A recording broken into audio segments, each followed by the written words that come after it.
안녕하세요. 오늘은 여러분이 보내주신 환상을 극복하는 길이라는 글, 여기서 좀 흥미로운 구절들을 같이 보려고 합니다. 우리가 세상을 보는 방식, 특히 스스로 만들어낸 환상 같은 것들을 어떻게 다뤄야 하는지에 대해서 꽤 깊은 얘기를 하더라고요. 네, 맞아요. 저도 보면서 흥미로웠는데 특히 우리가 왜 이렇게 방어적이 될까 하는 부분하고요. 근데 그런 방어가 사실은 우리를 강하게 만드는 게 아니라 오히려 약하게 만든다는 점을 파고들어요. 환상이 아닌 진실 속에서 진짜 힘을 어떻게 찾을 수 있는지, 그걸 좀 이야기하고 있죠. 좋습니다. 그럼 이번 시간에는 이 글에서 말하는 환상이라는 게 도대체 뭔지, 또 그걸 넘어서려면 어떻게 해야 하는지, 그리고 왜 굳이 방어가 필요 없는 그런 진정한 힘에 주목해야 하는지에 대한 핵심 생각들을 좀 명확하게 짚어보겠습니다. 자, 그럼 한번 시작해 볼까요? 이 글에서 일단 눈에 띄는 게 환상은 힘으로 싸워서 이겨내고 그런 대상이 아니라는 거예요. 네네. 그냥 이건 현실이랑 좀 안 맞네, 모순되네 하고 이성적은 그냥 깨닫는 거? 그것만으로 충분하다고 하더라고요. 그렇죠. 깨닫는 것. 현실은 그 자체로 완전해서 방어할 필요가 전혀 없는데 환상은 이게 좀 약하니까 본질적으로 그래서 계속 방어를 해야 한다는 거죠. 바로 그 지점인데요. 여기서 정말 재미있는 역설이 생기는 거죠. 우리가 막 필사적으로 지켜야 한다, 방어해야 한다고 느끼는 것. 그러니까 환상은요.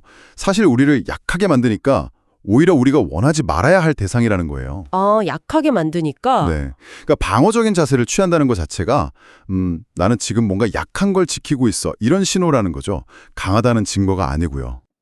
그렇군요. 그럼 도대체 우리는 그렇게 자꾸 방어적이 되는 걸까요? 이유가 뭘까요? 이 글에서는 우리 안에 에고 때문이라고 설명해요. 그러니까 분리된 나라는 어떤 환상에 기반한 부분이겠죠. 이 에고가 진실에 맞서고 좀 비합리적인 것들을 정당화하려고 방어를 원한다는 거예요. 에고가 원한다. 네. 예를 들면 나는 뭔가 잘못했어 같은 죄책감 같은 믿음들 있잖아요. 이런 환상들을 지키려고 엄청난 에너지를 쓴다는 겁니다. 대가를 치르면서까지요. 죄책감 같은 것들이요? 네. 그리고 정말 중요한 게 우리가 어떤 것에 대해서 막 방어해야겠다 이런 필요를 느낄 때 있잖아요. 바로 그 순간 우리는 자기 자신을 그 환상이랑 똑같이 보고 있다는 거예요.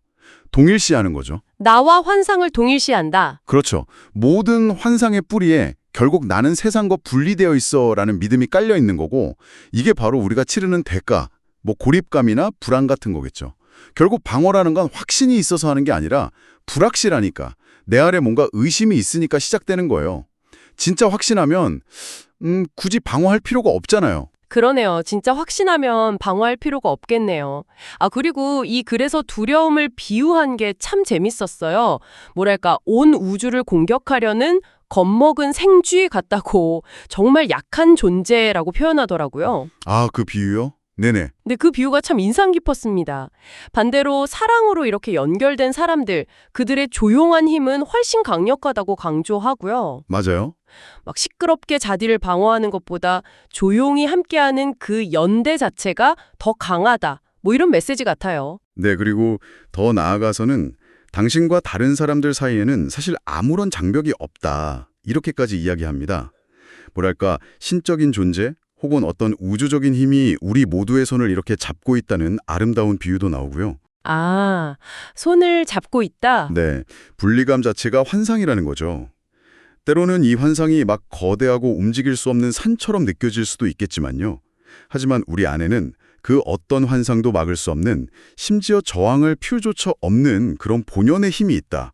이 글은 그렇게 말하고 있어요. 저항할 필요조차 없는 힘. 결국 핵심은 용서에 있는 것 같네요, 그럼. 네, 그런 것 같아요. 용서. 다른 사람이나 혹은 나 자신을 용서하고 우리 사이에 이렇게 놓여 있는 것처럼 보였던 그 장애물, 그러니까 환상이겠죠.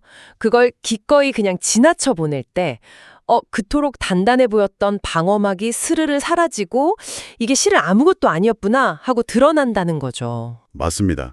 진실은 환상 위를 그냥 가볍게 통과할 수 있다. 이런 표현도 있었잖아요. 네네, 그 표현 좋았어요. 가볍게 통과한다. 오늘 이렇게 쭉 살펴본 환상을 극복하는 길의 내용들. 우리가 방어적으로 행동할 때 사실은 스스로 만든 그 약한 환상에 나를 묶어두고 있다는 걸 깨닫게 해주네요. 그렇죠. 진짜 힘은 방어가 필요 없는 현실 인식, 그리고 사랑, 타인과의 어떤 깊은 연결, 이런 데서 온다는 아주 강력한 메시지를 주는 것 같습니다. 네, 맞습니다. 핵심은 결국 환상이 얼마나 좀 허약한지, 덧없는지를 깨닫는 거고요.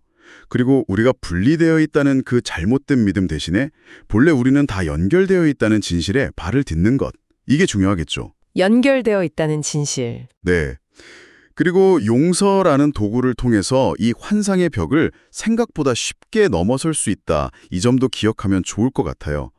방어는 계속 분리를 만들어내지만 용서는 그 연결을 다시 회복시키는 열쇠다. 뭐 이런 거죠. 그렇군요. 방어는 분리, 용서는 연결의 열쇠. 자, 그럼 마지막으로 여러분께 질문 하나 던지면서 마무리할까 합니다. 이 글에 따르면 우리가 방어적인 태도를 보일 때는 언제나 어떤 환상과 나 자신을 동일시하고 있다는 신호라고 했잖아요. 네. 그렇다면 지금 이 순간 여러분이 혹시 무심결에 혹은 의식적으로라도 방어하고 있는 것, 그게 혹시 어떤 환상은 아닐까요? 잠시 시간을 내서 스스로에게 한번 질문해 보시면 건 어떨까 싶습니다.